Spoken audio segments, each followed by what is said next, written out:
जय हिंद बच्चों। Welcome to Rao career institute. तो आज हम शुरू करने जा रहे हैं क्लास 12 का फिजिक्स की क्लास, जिसमें हम कवर करेंगे। पहली बात, इसमें हम कवर करने जा रहे हैं स्टेट बोर्ड।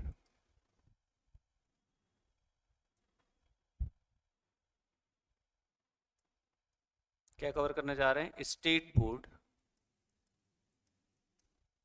स्टेट बोर्ड मतलब उत्तराखंड बोर्ड हो गया, या जैसा आपका हिमाचल बोर्ड हो गया, राजस्थान बोर्ड हो गया, उत्तर प्रदेश बोर्ड हो गया। इन सभी बोर्ड में जो फिजिक्स के 12th के जो सिलेबस है उसको कवर करेंगे। दूसरी बात, हम कवर करेंगे सीबीएसई, है ना। आपका जो सीबीएसई वाले जितने भी बच्चे हैं उनमें हम कवर करेंगे ये सारी जो आपके सिलेबस रहेगा। और लास्ट आपका जो सीयूटी है ना, जो आपका सीयूटी का जो एंट्रेंस एग्ज़ाम होता है उसमें फिजिक्स के पॉइंट ऑफ व्यू से क्या क्या चीज़ें पूछी जा सकती हैं, वो भी हम इस जो आपकी सीरीज चलने वाली है फिजिक्स की उसमें कवर अप करेंगे। और बाकी अन्य राज्यों के जो अन्य स्टेट के जो एंट्रेंस एग्ज़ाम है फिजिक्स को रिलेटेड, वो भी हम इसमें कवर करने चलेंगे। तो इस सीरीज की खास बात क्या है कि इस सीरीज को हर एक बच्चा ज्वाइन कर सकता है, वो चाहे स्टेट बोर्ड वाला हो या आपका सीबीएसई बोर्ड वाला हो, या सीयूटी की जो तैयारी कर रहा हो, जो उसकी प्रिपरेशन कर रहा हो, जिसको अच्छे मार्क्स लाने हो, इस लेक्चर को देख सकता है। और ऑल अदर के जो आपके एंट्रेंस एग्जाम हैं, बाकी राज्यों से जो एंट्रेंस एग्जाम होते हैं भाई, किसी कॉलेज का या किसी पर्टिकुलर क्षेत्र में जाने का, किसी फील्ड में जाने का जिसमें फिजिक्स के क्वेश्चन पूछे जाते हैं, वो इस क्लास को ज्वाइन कर सकता है। क्लियर है? इस सीरीज की जो खास बात है जो मैं आपसे चर्चा करने जा रहा हूँ, इस सीरीज की जो खास बात है, यहाँ पे हम दोनों लैंग्वेज में बात करेंगे, हिंदी एंड इंग्लिश, है ना। ऐसा कुछ नहीं है कि इंग्लिश वाले बच्चों को दिक्कत आने वाली है, और ऐसा भी कुछ नहीं है कि वो आपको हिंदी वाले बच्चे को दिक्कत आने वाली है। बाइलिंगुअली आपकी सीरीज चलेगी, जिसमें आपको दोनों तरीके से प्रॉफिट हो सकता है। कई सारे क्वेश्चन ऐसे होते हैं जो कि हिंदी में समझ नहीं आते, तो वहाँ पे हमें इंग्लिश की ज़रूरत पड़ती है। और बहुत सारे क्वेश्चन ऐसे होते हैं जहाँ पे हमें इंग्लिश समझ नहीं आती, तो वहाँ पे हिंदी की ज़रूरत होती है। तो हम दोनों मिला के चलेंगे। लास्ट यहाँ पे जब हमारा चैप्टर चलेगा उसके बाद हम टेस्ट करवाएंगे, है ना। टेस्ट मतलब ऑनलाइन टेस्ट चलेगा, जिसमें आपको क्वेश्चन दिए जाएंगे, आप चाहो तो उसको सॉल्व कर सकते हैं, और अगले दिन आप कोई भी क्वेरी को आप पूछ सकते हैं। क्लियर है? तो ये हमने आपको ओवरव्यू बताया कि इस फिजिक्स वाली सीरीज में जो हम चलाने जा रहे हैं उसमें हम क्या क्या आ सकता है। दूसरी बात, ये जो सीरीज का मोड है ये आपको ऑनलाइन भी मिलेगा और ऑफलाइन भी मिलेगा, ठीक है। जो बच्चे चाहते हैं कि हम ऑफलाइन ज्वाइन करें तो हमारे राव करियर इंस्टीट्यूट में आके ऑफलाइन ज्वाइन कर सकते हैं। ऑफलाइन बैचेस जो हमारे हैं, ये जो ऑफलाइन का जो हमारा बैच है ये 5 अगस्त है ना, ये 5 अगस्त से स्टार्ट होने वाला है, ठीक है। 5 अगस्त से हमारे बैच स्टार्ट हो जाएगा ऑफलाइन, जो कि बच्चे यहाँ के पढ़ेंगे, और ऑनलाइन बैच हमने आज से स्टार्ट कर लिया है। क्लियर हुई बात? यहाँ तक अगर आप सभी को क्लियर है तो हम आगे बढ़ते हैं। इसमें अगर किसी को कुछ पूछना है तो आप कमेंट सेक्शन में अपना कमेंट डाल सकते हैं, हम उसे पढ़ के आपका रिप्लाई दे देंगे। क्लियर है? बहुत प्यार से पढ़ेंगे, बिल्कुल बेसिक से कंसेप्चुअल तरीके से पढ़ा जाएगा। कुछ ऐसा पढ़ा जाएगा कि आपको लगेगा हाँ मजा आने वाला है ना। प्रैक्टिकल बेस होगा, उसको प्रैक्टिकल बेस तरीके से पढ़ेंगे। जिसको पढ़ने की जरूरत है, जिसको थोड़ा सा लर्न करने की जरूरत है, उसको लर्न करेंगे। और बाकी हम इसमें ऐसा नहीं है कि जो माना सपोज करो मध्य प्रदेश बोर्ड से है कोई, तो यहाँ ध्यान रखेंगे जो तो कॉमन टॉपिक है। एक और चीज बात, ऐसा तो है नहीं कि यूपी बोर्ड का फिजिक्स अलग होगा या आपका राजस्थान बोर्ड का फिजिक्स अलग होगा। बस खूबी क्या है कि कुछ तो होते हैं कॉमन टॉपिक, है ना, ऐसे टॉपिक जो सभी बोर्ड में पूछे जाएंगे, है ना। और कुछ कॉमन टॉपिक तो हम कवर अप करेंगे, ठीक है, कॉमन टॉपिक कवर अप करेंगे। बाकी जो जैसे स्टेट बोर्ड का कोई एक टॉपिक है जो आपके उत्तराखंड बोर्ड में है और यूपी बोर्ड में नहीं है, वो टॉपिक हम कवर करेंगे, ठीक है ना। तो ऐसा नहीं है ओवरऑल हम पूरी फिजिक्स को कवर करें, उसमें फ़ायदा आपका ही है। अगर आपने हर एक स्टेट बोर्ड का पैटर्न समझ लिया तो आपको क्या होगी, जैसे कोई बच्चा नीट देना चाहता है तो उसको नीट में मदद मिलेगी, कोई बच्चा आपका आईआईटी का एग्ज़ाम देने वाला तो उसको आईआईटी में एक मदद मिलेगी। तो इस तरीके से आपको मदद मिलने वाली इस सीरीज से। क्लियर है? तो आज का लेक्चर शुरू करने जा रहे हैं, और हम शुरू कर रहे हैं क्लास 12 के पहले चैप्टर से, जो कि क्लास 12 का सभी बुकों में, जो सीबीएसई में भी है, स्टेट बोर्ड में भी है, जो सबसे खास बात है वो है उसका पहला चैप्टर। वो क्या है? वो है इलेक्ट्रोस्टैटिक्स, ठीक है। तो मैं यहाँ पे लिख रहा हूँ इलेक्ट्रोस्टैटिक्स, मैं लिख रहा हूँ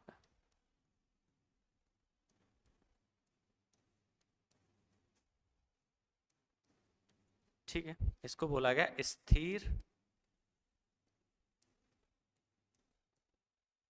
वैद्युतिकी। अभी हम केवल चैप्टर का नाम लिख रहे हैं, इसी में बहुत कुछ छुपा हुआ है, स्थिर वैद्युतिकी। ठीक है जी, ये हमारा चैप्टर है इलेक्ट्रोस्टैटिक्स, जिसका नाम है स्थिर वैद्युतिकी। ठीक है, ये आपका खास बात ये है, मजे की बात आपको बता दूं, कुछ जो बुलेट्स पॉइंट मुझे लगे जो आपको मैं शेयर करना चाहूंगा। यहाँ पे जो मतलब जो आपकी पहली बुक है, जो आपकी सीबीएसई वालों की जो खासतौर पर जो पहली बुक है, पूरी बुक में जो चर्चा की गई, जिसमें जो मेन जो आपका सेंटर ऑफ अट्रैक्शन है वो है आपका चार्ज। पूरी बुक का सेंटर ऑफ अट्रैक्शन क्या है बॉस? ये है आपका चार्ज, जिसे हिंदी में बोला गया आवेश है, जिसे हिंदी में बोला गया आवेश। ये पूरी पहली बुक का सेंटर ऑफ अट्रैक्शन है। हर चैप्टर में आपको चार्ज मिलेगा। जैसे पहला चैप्टर है कि भाई इलेक्ट्रोस्टैटिक्स, चार्ज यहाँ पे रेस्ट पे है। दूसरा चैप्टर आपका कैपेसिटेंस और पोटेंशियल है, उसमें भी चार्ज रेस्ट पे है। तीसरा चैप्टर आपका इलेक्ट्रिक करंट आ गया, उसमें चार्ज आपका मूव करने लग गया। चौथा चैप्टर में आपका मैग्नेटिक इफेक्ट आ गया, उसमें भी आपका चार्ज मूव कर रहा है। फिर पांचवा चैप्टर आपका क्या आ गया? आपका ईएमआई आ गया, इलेक्ट्रोमैग्नेटिक, उसमें भी चार्ज मूव कर रहा है। फिर आपका ऑल्टरनेटिव करंट आ गया, उसमें भी चार्ज मूव कर रहा है। यानी कि जो पहली बुक है that is totally based on the charge. तो कुल मिला के ये जो चार्ज है ना, ये बहुत ही गजब का कॉन्सेप्ट है। ये हमें अब सीख के जाना आज कि चार्ज है क्या, पहली बार है ना। अगर आप चार्ज अच्छे से समझ गए तो मान लो आपने बहुत कुछ सीख लिया, यानी कि आपने ओवरऑल पूरी पहली बुक का सार समझ लिया कि हाँ क्या होने वाला पहली बुक में। अब जैसे कि नाम से पता है स्थिर वैद्युतिकी है ना। जैसे जैसे देखो, स्थिर का मतलब क्या? अगर मैं यहाँ पे लिखूं कि जो आपका इलेक्ट्रोस्टैटिक्स है, जो आपका इलेक्ट्रोस्टैटिक्स है, इसका मतलब क्या हो? तो अगर आप देखें इसका मतलब, देखो इलेक्ट्रो, ये दो चीजों में अगर मैं इसको स्प्लिट आउट करूं, देखो इलेक्ट्रो, इलेक्ट्रो का मतलब यहाँ पे है चार्ज, है ना। इलेक्ट्रो का मतलब यहाँ पे क्या होगा बेटा? चार्ज होगा, जिसको मैं कह रहा हूँ आवेश। और स्टैटिक का मतलब हुआ एट रेस्ट है। स्टैटिक का मतलब हुआ एट रेस्ट, यानी कि ये रुका हुआ है, चल नहीं रहा है। तो जब चार्ज रुका हुआ है उसके क्या क्या गुणधर्म हैं, चार्ज रुकने पे क्या क्या चीजें कर सकता है, ये सब चीजें हम इस पर्टिकुलर चैप्टर में पढ़ने वाले हैं, पहला और दूसरे चैप्टर में। समझ गए? यहाँ पे चार्ज चलने की बात नहीं होगी। कई बच्चों का ये डाउट रहता है जो मैं लिखने वाला हूँ कि सर हम जब पढ़ते हैं पहला चैप्टर दूसरा चैप्टर की चार्ज, सर एक जगह से जैसे कोई बॉडी चार्ज होती है ना, जैसे ये ए बॉडी है ना, और ये बी बॉडी है, ठीक है। इलेक्ट्रॉन यहाँ से यहाँ ट्रांसफर हुआ या इलेक्ट्रॉन यहाँ से यहाँ ट्रांसफर हुआ, तो जब इलेक्ट्रॉन ट्रांसफर होता है तब आपकी बॉडी चार्ज होती है। तो यहाँ पे तो सर चार्ज चल रहा है, यहाँ पे चार्ज चल रहा है कि भाई एक बॉडी से दूसरी बॉडी में चार्ज गया तो चार्ज जाएगा, और आप कह रहे हो सर चार्ज एट रेस्ट है। ये तो सर कॉन्ट्राडिक्टरी बात हो गई, ये तो बात डाइजेस्ट नहीं होने वाली है। तो बात यहाँ पे है बेटा कि चार्ज इस बॉडी से इस बॉडी में जा रहा है, नो प्रॉब्लम, जाने दो। लेकिन जब चार्ज इस बॉडी से इस बॉडी में चला जाएगा फिर रुक जाएगा ना भाई। तो जब रुक जाएगा उस समय तब हम उसकी स्टडी करेंगे। ड्यूरिंग इस रूट में चार्ज चल रहा है या चार्ज इसमें आ रहा है, इस दौरान की बात नहीं करने वाले। इस दौरान की बात हम नहीं करेंगे। हाँ, चार्ज एक बार चल के यहाँ पे आ गया फिर वो स्टैटिक हो गया, तब हम उसके बारे में जानने की कोशिश करते हैं। समझ गए? तो यहाँ पे कई बच्चे ये कंफ्यूज ना करें कि सर चार्ज में ट्रांसफर कैसे हो रहा है, हम तो स्टैटिक की बात कर रहे हैं। तो चार्ज ट्रांसफर होगा जब चार्ज बैठ जाएगा, रुक जाएगा वहां पे, फिर हम उसके बारे में चर्चा करेंगे। कई बात क्लियर है? उम्मीद है आपको ये बात क्लियर हो गई होगी। ठीक है, तो पूरा चैप्टर किस पे बेस्ड है? चार्ज एट रेस्ट पे बेस्ड है। तो यहाँ पे बात करेंगे चार्ज एट रेस्ट, तो क्या क्या चीजें हो सकती हैं। क्लियर? अगर आपको ये समझना है कि चार्ज है क्या, तो पहले हमें थोड़ा सा, मैं यहां लिख रहा हूं थोड़ा सा, जैसा आपने सुना होगा मैटर, है ना। क्या सुना आपने? मैटर। वो मैटर नहीं, हाँ, मैटर मतलब यहाँ पदार्थ से, मैटर मतलब यहाँ पदार्थ से, पदार्थ मतलब अब आप समझ गए। पदार्थ क्या होते हैं सर? पदार्थ वो चीज होती है जो क्या करता है? ऑक्यूपाई स्पेस, जो स्पेस को ऑक्यूपाई करेगा उसी को क्या बोला गया? पदार्थ बोला गया, है ना। जिसका अपना क्या होगा? एक मास होगा, ऑक्यूपाइड स्पेस, जिसका अपना एक वॉल्यूम है, उसको पदार्थ बोला गया। अब इस पदार्थ के बेटा दो खास प्रकार की कैरेक्टरिस्टिक्स हैं। इस पदार्थ की दो खास प्रकार की कैरेक्टरिस्टिक्स हैं। एक तो होता मास, हर पदार्थ के पास मास होगा, बिना मास के पदार्थ तो नहीं हो सकता, है ना। मास होगा, समझ गया आप? हर मैटर का दो प्रकार की कैरेक्टरिस्टिक्स है। पहली क्या है? उसका मास होना चाहिए, मास होता ही है। और जब दो बॉडी के बीच में मास होता है तब लगता है फोर्स ऑफ ग्रेविटेशन, है ना। क्या लगता है? Force of gravitation. बिना मास के फोर्स ऑफ ग्रेविटेशन पॉसिबल नहीं है। ध्यान से सुनेंगे आप। ये तब फील होता है जब दो बॉडी के पास मास होगा, तभी ये फोर्स फील किया जाएगा। जैसे अगर ये अर्थ है, और आप यहाँ पे हैं, आप यहाँ पे हैं, तो ये अर्थ का सेंटर है, तो अर्थ क्या करती, अपनी तरफ किसी दूसरे बॉडी को अट्रैक्ट करती है। ऐसा क्यों करती है? क्योंकि भाई अर्थ का भी क्या है, मास है, और इस बॉडी का भी क्या है, अपना एक मास है। जब दोनों के पास मास है तभी ये फोर्स फील होगा, अदरवाइज ये फोर्स फील नहीं होने वाला। अगर कोई एक ऐसी चीज है जिसके पास मास नहीं है तो उसको ग्रेविटेशन फोर्स फील नहीं होने वाला। यानी कि मास होने पे ये फोर्स फील होगी। समझ गया बात हो? ऐसे ही ठीक जैसे किसी मैटर के पास मास है और उसको फील होता है ग्रेविटेशन फोर्स, सिमिलरली अगर किसी मैटर के पास चार्ज है, ध्यान से सुनेंगे आप, अगर किसी मैटर के पास चार्ज है तो उसको फील होगा, उसको फील होगा इलेक्ट्रिक फोर्स। क्या फील होगा उसको? क्या फील हो सकता है उसको? इलेक्ट्रिक फोर्स फील हो सकता है उसको, इलेक्ट्रिक फोर्स। और उसको फील हो सकता है मैग्नेटिक फोर्स, चुंबकीय बल, मैग्नेटिक फोर्स उसको फील हो सकता है। समझ गया बात? एक तो उसको क्या होगा, विद्युत बल फील हो सकता है। इलेक्ट्रिक फोर्स का मतलब क्या हुआ, उसको विद्युत बल फील हो सकता है, और उसको चुंबकीय बल फील हो सकता है।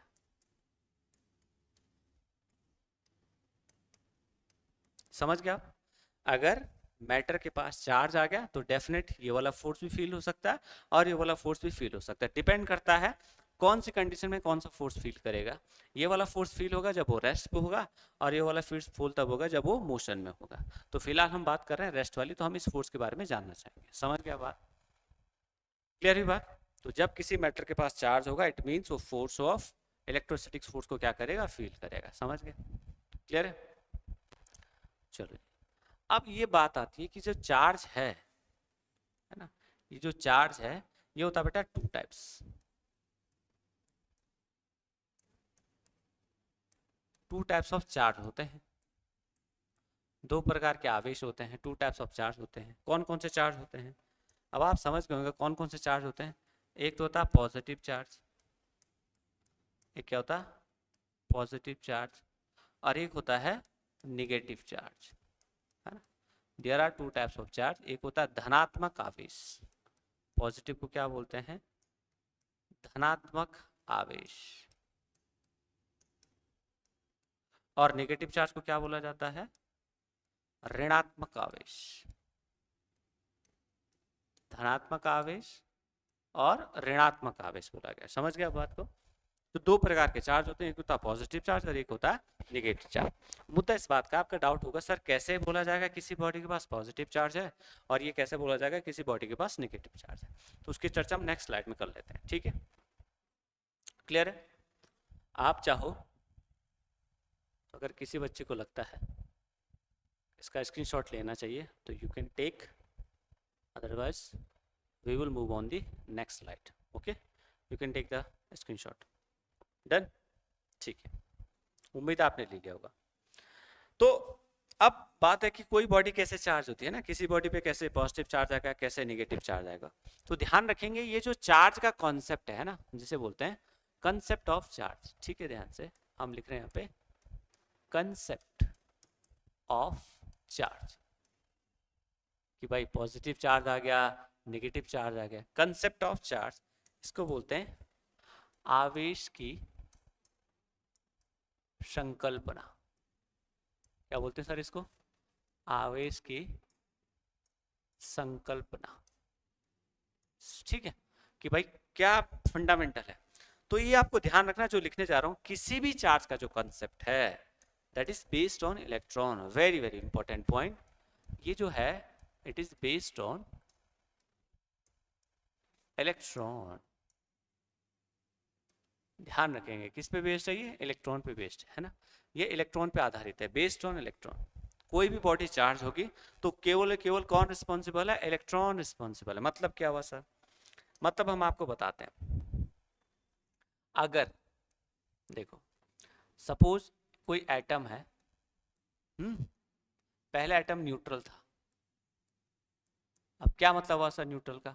न्यूट्रल का मतलब होता है इस केस में, अगर कोई न्यूट्रल बोले, इस केस में नंबर ऑफ इलेक्ट्रॉन बराबर नंबर ऑफ प्रोटॉन होते हैं। यदि किसी एटम में ऐसा है, यदि किसी एटम में नंबर ऑफ इलेक्ट्रॉन बराबर नंबर ऑफ प्रोटॉन है, ना तो इलेक्ट्रॉन की संख्या ज़्यादा है ना प्रोटॉन की संख्या ज़्यादा है, तो ऐसे एटम को बोला जाता है न्यूट्रल एटम। क्या बोला जाता है? न्यूट्रल एटम बोला जाता है। लेट्स से, जैसे लेट्स से, जैसे आपने सोडियम सुना है ना, सबने सुना है सोडियम। सोडियम अगर ऐसा लिखा हमने, केवल Na लिखा, इसका मतलब इसका जो एटॉमिक नंबर है दैट इज 11। कितना होता है इसका? 11 होता है इसका, ठीक है। और अगर हम इसका इलेक्ट्रॉनिक कॉन्फ़िगरेशन करें केमिस्ट्री पॉइंट ऑफ व्यू से, तो लिखा जाएगा, क्या लिखा जाएगा? 2 8 1, है ना? यही तो होगा। क्या आप इस बात को अग्री करते हैं? अब इस पे कोई चार्ज नहीं है तो हम बोलेंगे अभी ये न्यूट्रल है। लेकिन ये जो है, इसको अगर अपना ऑक्टेट कंप्लीट करना है, अष्टक अगर इसको अपना कंप्लीट करना है, इसको अपना अष्टक कंप्लीट करना है, तो इसको अपना एक इलेक्ट्रॉन देना पड़ेगा, क्योंकि ये 7 इलेक्ट्रॉन तो ले नहीं सकता भाई। लेने के लिए बहुत सारी एनर्जी चाहिए, तो इसको बेटर लगता है देना। तो ये दे देगा अपना एक इलेक्ट्रॉन। जैसे ही अपना बेटा ये एक इलेक्ट्रॉन दे देगा भाई, जैसे अपना एक इलेक्ट्रॉन दे देगा, तो यहाँ आ जाएगा Na, इसने रिलीज कर दिया एक इलेक्ट्रॉन। अब इसने एक इलेक्ट्रॉन दे दिया, इसके पास अगर आप देखेंगे तो इसके पास अब बचे 10 इलेक्ट्रॉन, लेकिन अभी भी इसके पास कितने हैं? 11 प्रोटॉन है। समझ गए आप? एटॉमिक नंबर समझते हैं, नंबर ऑफ प्रोटॉन। क्योंकि अगर आप देखेंगे यहाँ पे, आप देखें कि ये जो न्यूक्लियस को मैं जूम करके बना रहा हूँ, जूम करके बना रहा हूँ, ऐसे इतना बड़ा होता नहीं न्यूक्लियस। तो न्यूक्लियस के अंदर कौन होता है? न्यूक्लियस के अंदर होता है एक न्यूट्रॉन और होते हैं प्रोटॉन।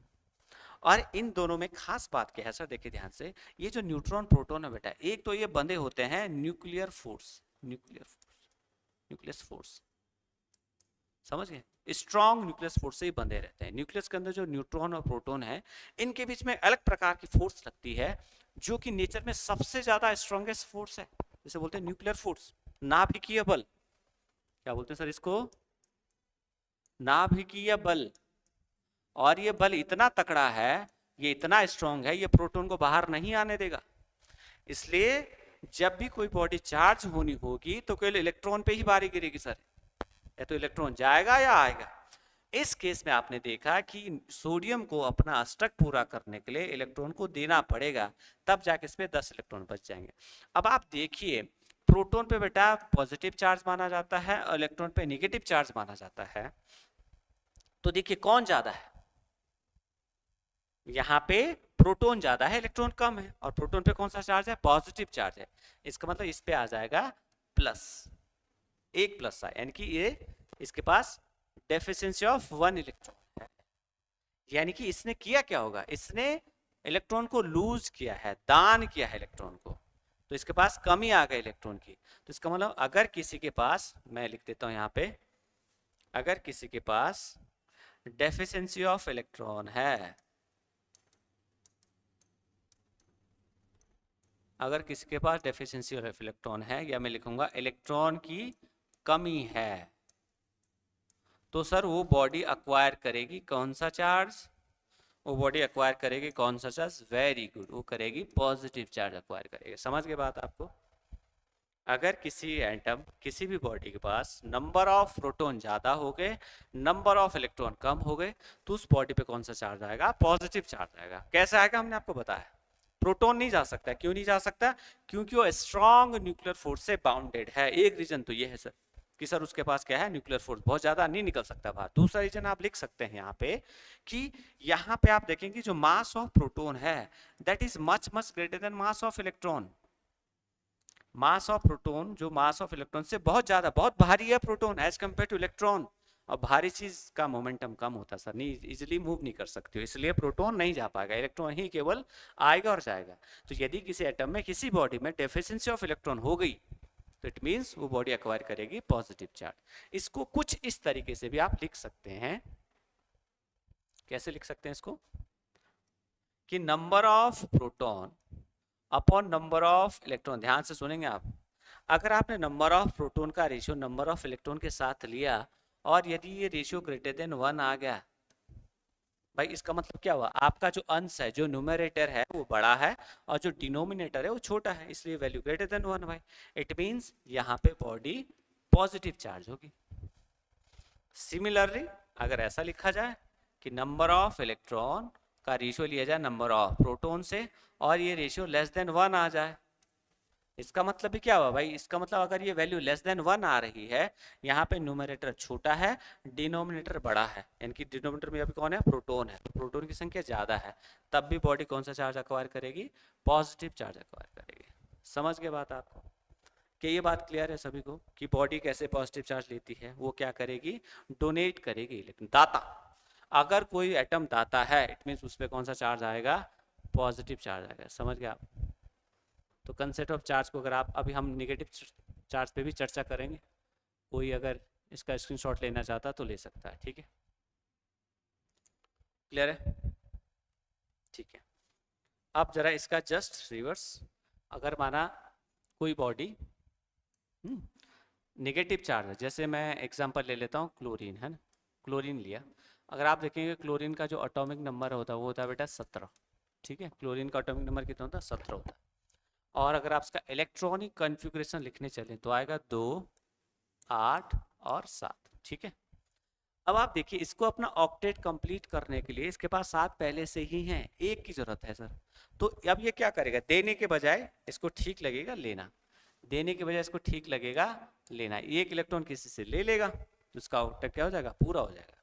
और जब ये किसी से एक इलेक्ट्रॉन ले लेगा तो ये लगेगा Cl प्लस ई माइनस, क्योंकि इसके साथ इलेक्ट्रॉन जुड़ रहा है, तो अब क्या हो जाएगा, ये हो जाएगा Cl माइनस। क्यों होगा Cl माइनस, अब देखो यहाँ पे अगर आप देखेंगे इसके पास, जब आप इसने इलेक्ट्रॉन ले लिया तो इलेक्ट्रॉनों की संख्या कितनी है इसके पास, इलेक्ट्रॉन कितने हो गए इसके पास, 18, और अभी इसके पास प्रोटॉन कितने हैं, 17, क्योंकि प्रोटॉन कहीं नहीं जाएगा।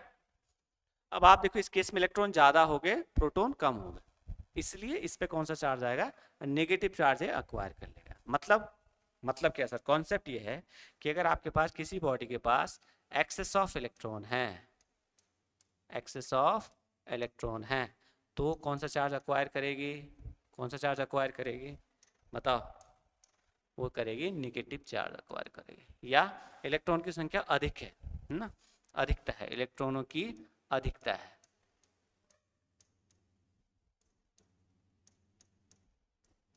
ठीक है। अब इसको अगर इस फॉर्मेट में लिखना है जैसे हमने यहाँ लिखा, तो क्या लिखा जाएगा कि अगर नंबर ऑफ इलेक्ट्रॉन और नंबर ऑफ प्रोटॉन का रेशियो लिया जाए और बॉडी की नेगेटिव चार्ज होती है, रेशियो क्या आएगा, ग्रेटर देन 1 आएगा। अगर ऐसा कहीं लिखा कि किसी एटम के अंदर नंबर ऑफ इलेक्ट्रॉन और नंबर ऑफ प्रोटॉन का रेशियो ग्रेटर देन 1 है, तो बॉडी पे कौन सा चार्ज आएगा, बॉडी पे कौन सा चार्ज आएगा, बॉडी पे आएगा आपका नेगेटिव चार्ज, ठीक है। सिमिलरली आप इसको ऐसा भी बोल सकते हैं कि जो नंबर ऑफ प्रोटॉन है और नंबर ऑफ इलेक्ट्रॉन है, अगर ये रेशियो लेस देन 1 आएगा तब भी बॉडी पे कौन सा चार्ज माना जाएगा, नेगेटिव चार्ज माना जाएगा। समझ गए। तो कैसे कोई बॉडी पॉजिटिव चार्ज अक्वायर करेगी, कैसे कोई बॉडी नेगेटिव चार्ज अक्वायर करेगी, totally depends on the transfer of electron. अगर इलेक्ट्रॉन गए तो पॉजिटिव, इलेक्ट्रॉन आए तो नेगेटिव हो जाएगा। क्लियर है, ठीक है। उम्मीद है आपको ये समझ गए होंगे कि कैसे कोई बॉडी पॉजिटिव और नेगेटिव चार्ज अक्वायर करते हैं। क्लियर है सर, ठीक है। ये था कंसेप्ट ऑफ चार्ज, उम्मीद है आपको समझ आ गया होगा। अगर किसी बच्चे को अभी भी समझ नहीं आया तो हमारे कमेंट बॉक्स में कमेंट कर सकता हो। क्लियर है, चले आगे चले, ठीक है।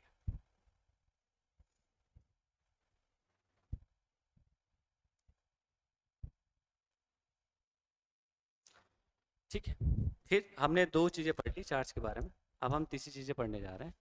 तीसरी क्या है सर, लाइक चार्ज, है ना, लाइक चार्ज, है ना, लाइक चार्ज को बोलते हैं सजातीय चार्ज। क्या बोला जाता है, सजातीय आवेश। लाइक चार्ज को बोला जाएगा सजातीय आवेश। मतलब ये हुआ कि अगर पॉजिटिव माना, सपोज करो, सपोज ये बॉडी है पॉजिटिव और ये दूसरी बॉडी है पॉजिटिव, इनको आपने ऐसे रखा पास पास, तो ये बोलेंगे ये भी भाई पॉजिटिव है, ये भी, तो इनको बोलते हैं लाइक चार्ज। और जब भी दो बॉडी जिन पे लाइक चार्ज हो एक दूसरे के बगल में रखा जाएगा तो ये करते हैं रिपल्सिव, एक दूसरे को रिपल करेंगे,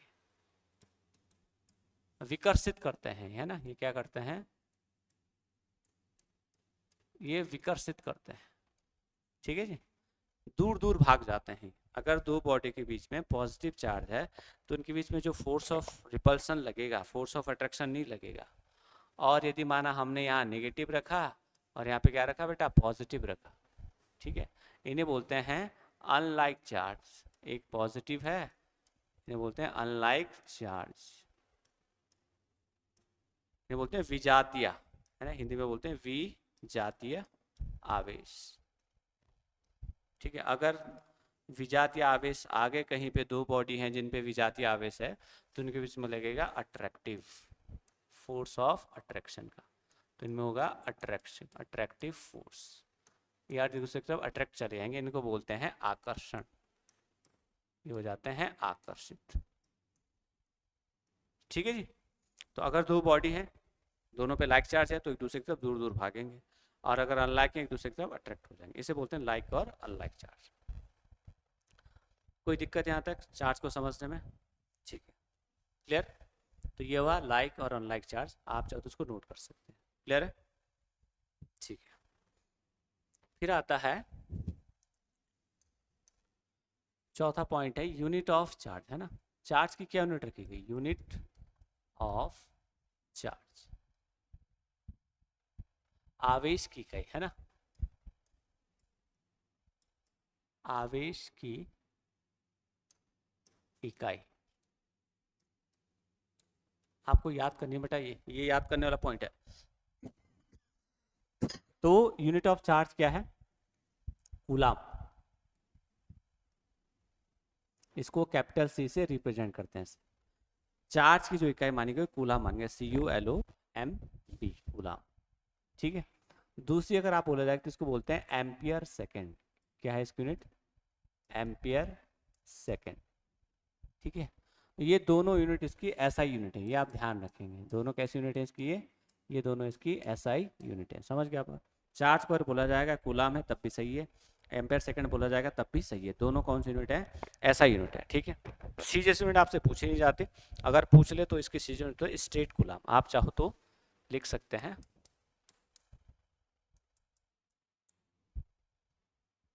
स्ट्रेट कूलाम, है ना, ये इसकी हम सीजीएस में कंसीडर करते हैं, ठीक है, ठीक है जी। एक और यूनिट रखी गई चार्ज की, फैराडे, ठीक है, ये भी चार्ज की क्या है, यूनिट है, एक्स्ट्रा यूनिट आप याद कर सकते हैं। फैराडे भी, फैराड नहीं है, ध्यान से रखें, आप इसको कन्फ्यूजन ना रखें, कई बच्चे जल्दीबाजी में बोलेंगे FARAD, this is not the ऐसा यूनिट ऑफ या यूनिट ऑफ चार्ज, ये कैपेसिटेंस, ये धारिता की यूनिट है, इसलिए कई बच्चे इसमें कंफ्यूज, ये चार्ज की यूनिट, मैं फिर से लिख दे रहा हूँ, ये चार्ज की यूनिट नहीं है, ये चार्ज की यूनिट, ठीक है, समझ गया बात को।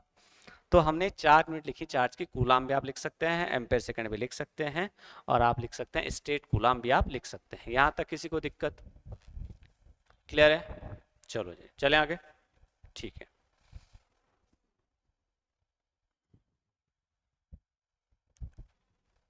नेक्स्ट, ठीक है, चले, ठीक है। अब हम लिखने जा रहे हैं प्रॉपर्टीज ऑफ चार्ज, है ना,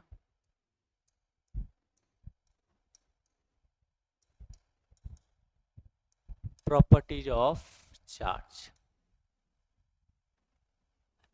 मतलब क्या हुआ सर, आवेश के गुण धर्म, है ना,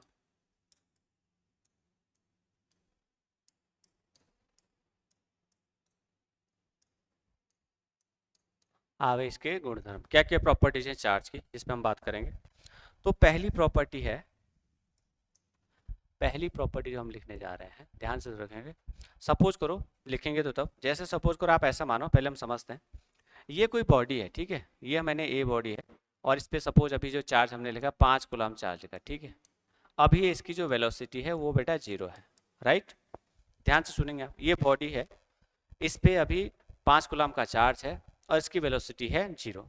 सपोज करो आफ्टर सम टाइम इस बॉडी की वेलोसिटी हो जाती है सपोज 100 मीटर पर सेकेंड, ठीक है, इस बॉडी की वेलोसिटी आफ्टर सपोज मैंने बोला t इक्वल टू 20 सेकेंड बाद इसकी वेलोसिटी 100 मीटर पर सेकेंड हो जाती है, तो बताइए इसका चार्ज कितना हो जाएगा, सोच के बताइए, कोई बॉडी है जिसकी इनिशियल वेलोसिटी क्या है, 0 है, और उस पर चार्ज है 5 coulomb. Again after 20 second the body acquire the velocity of 100 metre पर सेकेंड। उस केस में चार्ज बताओ कितना हो जाएगा। तो ध्यान रखेंगे, अगर ये एक आइसोलेटेड सिस्टम है, इसमें बाहर से कोई छेड़खानी नहीं की गई है, तो ये जो स्पीड है इसको चाहे आप कितना भी बढ़ा लो या कितना भी घटा लो, चार्ज चेंज नहीं होगा। चार्ज स्पीड ऑफ बॉडी पे डिपेंड नहीं करेगा, ध्यान रखेंगे आप। पहली तो लिखेंगे charge does not depends on speed of body, या शॉर्ट बोलते हैं, शॉर्ट में क्या बोलते हैं, इनवेरिएंट ऑफ स्पीड, क्या बोलते हैं इसको, अगर हम शॉर्ट में लिखना चाहें तो लिखते हैं इन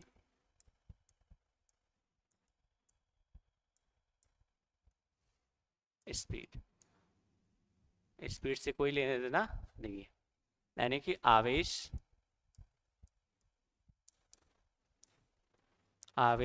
वस्तु के आवेश वस्तु की चाल पर निर्भर नहीं करता।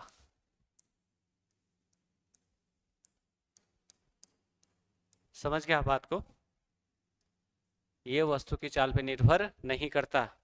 चाल कितनी भी ज़्यादा हो जाए कितनी भी कम हो जाए, 5 कूलम चार्ज है तो 5 कूलम ही रहेगा। पहली बात, does not depends on the speed of body, invariant of speed, speed से कोई लेना देना नहीं है। समझ गए, ठीक है, क्लियर, कोई दिक्कत। तो अब चाहो तो मैं इसको मिटा सकता हूँ, है ना, ये समझाने के लिए किया था। तो पहली प्रॉपर्टी आप सभी को क्लियर है, बॉडी की स्पीड कितनी भी ज़्यादा हो जाए कितनी भी कम हो जाए, इस आपका चार्ज चेंज नहीं होगा। दूसरी क्या प्रॉपर्टी है, एडिटिव प्रॉपर्टी, है ना।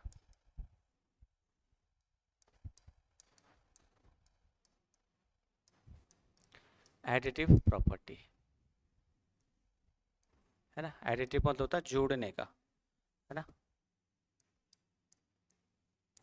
जोड़ने का गुण।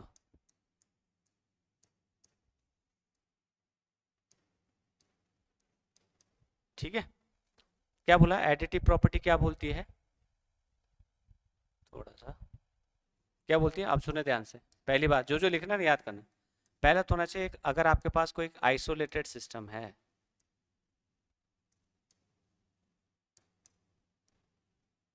ठीक है, आइसोलेटेड सिस्टम मतलब आपके पास कोई विलगित अकेला है, विलगित निकाय है या वस्तु है, ठीक है, विलगित निकाय। अभी आइसोलेटेड सिस्टम ये है, देखो ध्यान से, माने इसमें है कि 5 कूलम का चार्ज है, एक -6 कूलम का चार्ज है, एक +2 कूलम का चार्ज है, ठीक है। आपसे बोला जाएगा इसका नेट चार्ज बताइए, क्या बोला जाए आपसे, इसका नेट चार्ज बताइए। तो नेट चार्ज कैसे निकालिए, या बोला जाएगा टोटल चार्ज बताओ, कुल आवेश बताओ, बोला जाएगा इसका टोटल चार्ज बताइए आप। तो बताइए, अगर बोला जाएगा कुल आवेश बताओ, तो क्या करना है, केवल अलजेब्रिक सम करना है, जैसे एडिशन करते नॉर्मली, विद साइन ऐड करते जाइए। अलजेब्रिक सम का मतलब क्या हुआ, जैसे देखो विद साइन, ये है 5, ये -6, ये +2, तो कितना आ जाएगा, 1 कूलम आ जाएगा। समझ गए आप बात को, यानी कि जब भी आप चार्जों को जोड़ेंगे या उनका अलजेब्रिक सम करेंगे तो विद साइन करना है, ऐसा नहीं कि वेक्टर की तरह वहाँ पे डायरेक्शन को भी इंक्लूड करना पड़ेगा कि हाँ ये चार्ज इस तरफ जा रहा है, ये इस तरफ जा रहा है, यहाँ पे वो मैटर नहीं करता। हमें केवल चार्जों को क्या करना है, अलजेब्रिकली ऐड करते जाना, जैसे मैंने यहाँ पे किया विद साइन। देखो ये 5 प्लस का था तो प्लस लिखा, ये 6 माइनस का तो माइनस लिखा, ये 2 प्लस का था तो 2 लिखा, तो सबको ऐसे ऐड करके हमने बता दिया इसका टोटल चार्ज। तो ये एडिटिव प्रॉपर्टी है कि आप इसको ऐड कर सकते हैं, जोड़ सकते हैं, इसमें कोई बड़ी बात नहीं है। नॉर्मली जैसे हम मैथ की नॉर्मल कैलकुलेशन करते हैं ऐड, वैसे ही हम यहाँ पे भी ऐड करेंगे। क्लियर है, तो दूसरी प्रॉपर्टी होगी एडिटिव प्रॉपर्टी। ठीक है जी, आप चाहो तो इसका स्क्रीनशॉट ले सकते हैं, ठीक है। फिर हम तीसरी प्रॉपर्टी पे चर्चा करेंगे। क्लियर, ठीक है। अब तीसरी प्रॉपर्टी क्या बोलती है, तीसरी प्रॉपर्टी बताओ, तीसरी प्रॉपर्टी क्या है, कंजर्वेशन ऑफ चार्ज, है ना।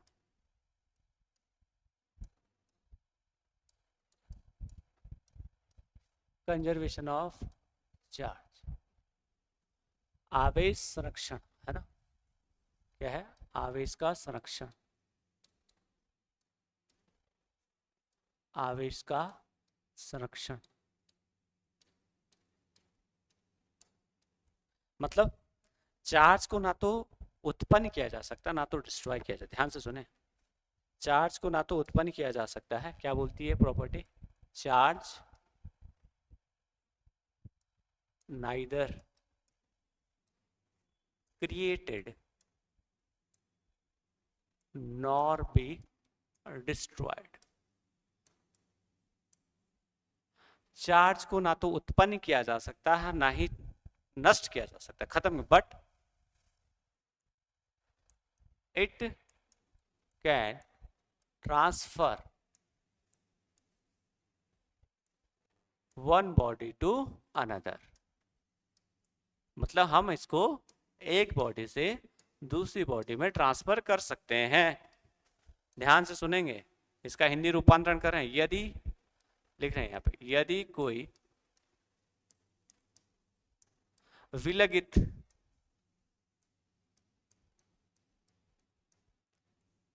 विलगित निकाय है तो इसका आवेश न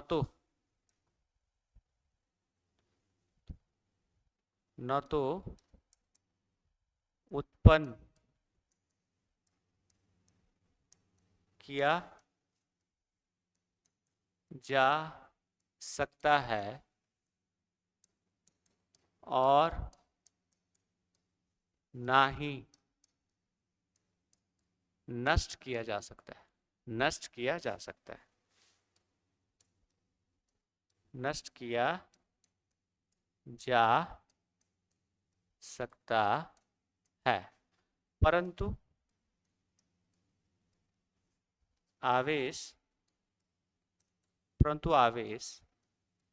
एक वस्तु से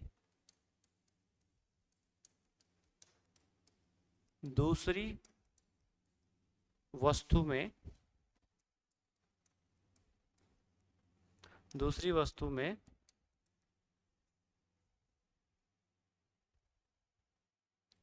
भेजा जा सकता है,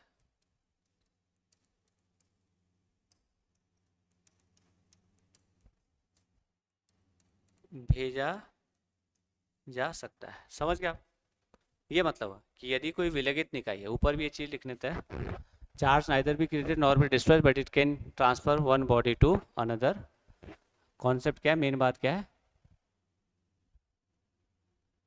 यहाँ लिखते रहे, यहाँ पे आइसोलेटेड होना चाहिए, है ना, आइसोलेटेड सिस्टम होना चाहिए या बॉडी होनी चाहिए। यदि कोई आइसोलेटेड बॉडी है, मतलब उस पर छेड़खानी नहीं की गई, बाहर से आप उसको कुछ भी ना ऐड ऑन कर सकते हैं ना उसे निकाल सकते हैं, आप चाहे उसको 10 साल बाद देखें, आप चाहे उसको 5 दिन बाद देखें, आप चाहे उसको 20-25-100 साल बाद देखें, यदि उस पर कोई छेड़खानी ना की गई हो तो ना तो उसका चार्ज बढ़ा हुआ मिलेगा और ना ही घटा हुआ मिलेगा, ये मतलब है।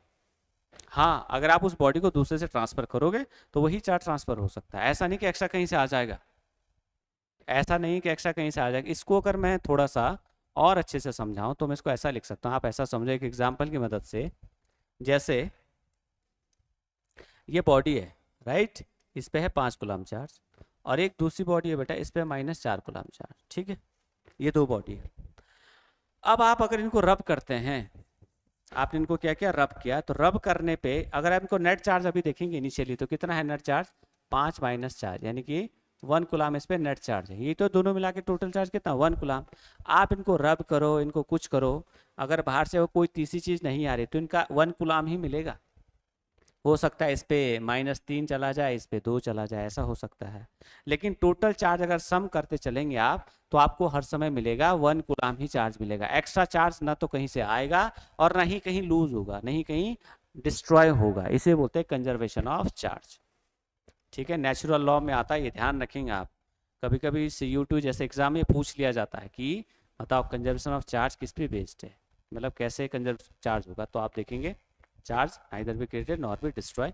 आपको बोल दिया जाएगा बताओ आफ्टर रबिंग, माने इस पे बोल दिया जाएगा कि आफ्टर रबिंग इस वाली ए वाली बॉडी पे, आफ्टर रबिंग ए वाली बॉडी पे 3 कूलाम चार्ज आएगा, तो बताओ बी वाली बॉडी पे कितना आएगा, सोच के बताओ। अगर आफ्टर रब करने पे इस पे 3 कूलाम चार्ज आएगा ए बॉडी पे, तो बताओ बी बॉडी पे कितना आएगा। आप सही सोच रहे हैं, बिल्कुल सही सोचा। हमें कुछ ऐसा करना है कि इन दोनों को ऐड करके 1 कूलाम बचे, तो क्या करना पड़ेगा, इस पे बचेगा -2 कूलाम चार्ज, समझ गए। अब आप इनको ऐड करोगे तो answer you will get 1 coulomb of charge. इसे बोलते हैं conservation of charge.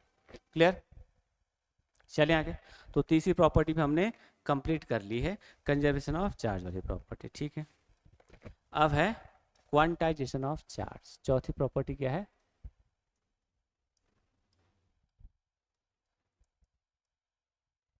Quantization of charge, आवेश का क्वांटाइजेशन का सिद्धांत है ना। क्वांटाइजेशन ऑफ चार्ज, आवेश का क्वांटीकरण का सिद्धांत, हिंदी में क्या बोलते हैं, आवेश का क्वांटीकरण का सिद्धांत।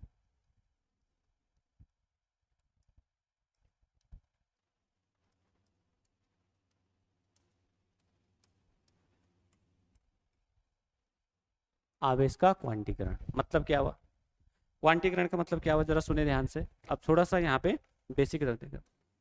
देखो हम एक चीज जानते हैं, एक होता है एलिमेंट्री चार्ज, ध्यान से सुनेंगे आप। एलिमेंट्री चार्ज या इसको बोलते हैं फंडामेंटल चार्ज। क्या बोलते हैं, फंडामेंटल चार्ज, ठीक है। एक होता है एलिमेंट्री चार्ज, या उसको बोलते हैं फंडामेंटल चार्ज। मतलब क्या हुआ, जो आपका बेसिक्स जो चार्ज है उससे बोला गया, जो एलिमेंट्री चार्ज है उससे बोला गया इलेक्ट्रॉन का जो चार्ज है। ध्यान से सुनेंगे, एलिमेंट्री चार्ज किसे बोला गया, जो चार्ज इलेक्ट्रॉन पे है। और इलेक्ट्रॉन पे कितना चार्ज है, इलेक्ट्रॉन पे चार्ज है -1.6 इंटू 10 की पावर -19 कूलम। ध्यान है, ये आपका इलेक्ट्रॉन का चार्ज है, इससे कम चार्ज पॉसिबल नहीं है, इसे बोलते हैं एलिमेंट्री चार्ज। किसी भी बॉडी पे जो मिनिमम चार्ज पॉसिबल है वो इतना हो सकता है, इससे कम चार्ज। माना कोई आपसे बोले, कोई ये बोल के आ जाए कि ये कोई बॉडी है और इस पे चार्ज है -1.6 इंटू 10 की पावर -20 कूलम, तो ये पॉसिबल नहीं है, क्योंकि ये वैल्यू से कम है। किसी भी बॉडी पे जो मिनिमम चार्ज है वो इतना हो सकता है, इससे कम चार्ज पॉसिबल नहीं है, इसे बोलते हैं फंडामेंटल चार्ज। समझ गए बात आप, क्लियर है ना। तो अगर आप ये बात समझ गए तो अब हम समझते हैं क्वांटीकरण की तरफ, ठीक है। तो बोला गया है कि किसी भी बॉडी पे जो चार्ज होगा, ध्यान से सुने, किसी भी बॉडी पे जो चार्ज होगा वो इलेक्ट्रॉन का इंटीग्रल मल्टीपल में होगा। अच्छा थोड़ा सा टफ लगा, मैं फिर से समझाने की कोशिश। जैसे सपोज करो ये मेरा मार्कर है, सपोज आपका पेन है आपके पास। अगर मैं बोलूँ बेटा मार्केट से पेन खरीद के ले आओ, तो आप क्या खरीद के लाएंगे, 1 पेन खरीद के लाएंगे, 2 पेन खरीद के लाएंगे, 3 लाएंगे, 4 लाएंगे, 4.5 पेन कोई नहीं लाएगा, या 5.5 पेन कोई नहीं लाएगा। ऐसा हो सकता है कि कोई 3.5 पेन लेके आ जाएगा। कई बच्चे मजाक करेंगे सर कैप निकाल दो तो आधा पेन बन जाएगा, मतलब उस तरफ नहीं जा रहे, मजाक की बात अलग है। इसका मतलब हुआ जो आपने पेन खरीद के लाए वो आपने 1 लाए, 2 लाए, 3 लाए, 4 लाए, 5 लाए एंड सो लाए, मतलब आप नेचुरल नंबर में पेन लाएंगे, पॉइंट में पेन नहीं आने वाला। इसे बोलते हैं आपका पेन का क्वांटीकरण, कि भाई 1 पेन आएगा, 2 पेन आएगा। ऐसे ही अगर किसी बॉडी पे चार्ज है, माना उस बॉडी पे क्यू चार्ज है, अगर किसी बॉडी पे क्यू चार्ज है तो that is the integral multiple of electron charge. ऐसा लिखा जाएगा Q equal to plus minus n e, जहां पे ये जो n होगा वो इंटीग्रल मल्टीपल होगा, इंटीग्रल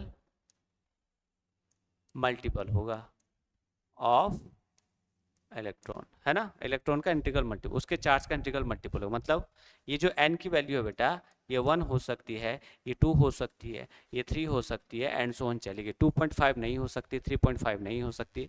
किसी भी बॉडी पे जो चार्ज है वो इसका मल्टीपल मिलेगा, integral multiple, 1 times, 2 times, 3 times, 4 times, 6 times and so on. 2.5 times नहीं मिलने वाला, 6.5 टाइम्स नहीं मिलने वाला, इसे बोलते हैं क्वांटाइजेशन ऑफ चार्ज। इसे क्या बोलते हैं, क्वांटाइजेशन ऑफ चार्ज। क्लियर ही बात, कि यहाँ तक क्लियर है सभी को। जैसे अगर हम थोड़ा सा और आसान बनाएं, मैं एक एग्जांपल से समझाने की कोशिश करता हूँ। बोला गया कि एक बॉडी है, इस पे 1 कूलम ऑफ चार्ज है, ठीक है। बताओ कितने इलेक्ट्रॉन को मिलके 1 कूलम ऑफ चार्ज बनेगा। अब आप देखिए यहाँ पे इस वाले फॉर्मूले का इस्तेमाल कर सकते हैं। कैसे? क्योंकि हम जानते हैं Q इक्वल टू क्या होता है बेटा, प्लस माइनस एन ही होता है। अब आपको 1 कूलम मतलब Q की वैल्यू दे दी, आपको एन पूछा, इलेक्ट्रॉन का चार्ज आप जानते हैं 1.6 इंटू 10⁻⁻19। अब आप यहाँ से देखेंगे तो एन निकालना आपके लिए बहुत आसान हो जाएगा, 1/1.6 इंटू 10⁻⁻19। और आज आप इसको सॉल्व करोगे तो you will gate 6.25 into 10⁻18 electron. यानी कि 1 कूलम चार्ज, इतने इलेक्ट्रॉन अगर कहीं पे इकट्ठे हो गए तब आपका 1 कूलम चार्ज बनेगा। इतनी छोटी यूनिट नहीं है 1 कूलम। 6.25 इंटू 10⁻18 इलेक्ट्रॉन कहीं पे एक्यूमुलेट हुए, कहीं पे इकट्ठे हुए किसी बॉडी के अंदर, then in that case you will get 1 coulomb of charge. Otherwise 1 coulomb बहुत बड़ी यूनिट है, आप इजीली नहीं बोल सकते कि 2 कूलम चार्ज फ्लो हो गया, 3 कूलम हो गया। इसलिए आपको जो जनरली जो यूनिट दिखती हैं वो दिखती है माइक्रो कूलम, नैनो कूलम, है ना, ऐसे दिखती हैं। ध्यान से सुने आप, जो आपको जनरली नोट पॉइंट लिखा रहे हैं, दूसरे में लिखाते हैं नोट पॉइंट, है ना, दूसरी स्लाइड में लिखा देते हैं। ये अगर किसी को नोट करना होगा तो ये हम थोड़ा सा इसको जूम कर देते हैं ना, ये इतना जूम करते हैं, ठीक है बॉस। तो नोट पॉइंट लिखा रहे हैं, क्या है नोट पॉइंट? जैसे पहला है ऐसा लिखा 1 माइक्रो कूलम, कूलम को थोड़ा बड़ा लिखते हैं, 1 माइक्रो कूलम। तो इसका मतलब हुआ माइक्रो को होता है 10⁻⁻6 कूलम। ध्यान रखेंगे, अगर कहीं लिखा है 1 नैनो कूलम, इसका मतलब हुआ 10⁻⁻9 कूलम। अगर कहीं लिखा है 1 पिको कूलम, इसका मतलब हुआ 10⁻⁻12 कूलम। समझ गए आप? ये 3 चीजें ध्यान रखें। नैनो का मतलब होता है 10⁻⁻6, पिको का मतलब होता है 10⁻⁻12, और माइक्रो का मतलब 10⁻⁻9, नाइनो का मतलब -9, माइक्रो 10⁻⁻6 और पिको 10⁻⁻12।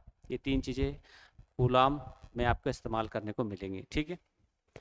तो हमने 2-3 चीजें पढ़ी। कौन कौन सी प्रॉपर्टी पढ़ी? क्वांटाइजेशन पढ़ी, आपका कंजर्वेशन पढ़ा, आपकी एडिटिव प्रॉपर्टी पढ़ी, और चार्ज स्पीड पे डिपेंड नहीं करता। ये चार्ज प्रॉपर्टी चार्ज की बहुत खास है। आने वाले टाइम में हम कल के लेक्चर में बात करेंगे मास और चार्ज के बीच का डिफरेंस, कैसे बॉडी चार्ज की जाती हैं, ये सब चीज़ें हम आने वाले लेक्चर में बात करने वाले हैं। उम्मीद है आज का लेक्चर आपको पसंद आया होगा। यदि आपको लेक्चर अच्छा लग रहा है, आपको लग रहा है कि आपको रेलिवेंट कंटेंट प्रोवाइड करवाया जा रहा है, तो हमारे साथ जुड़िए और मज़ा लीजिए फिजिक्स लेक्चर सीरीज का। तो आज के लिए इतना ही। जय हिंद, धन्यवाद।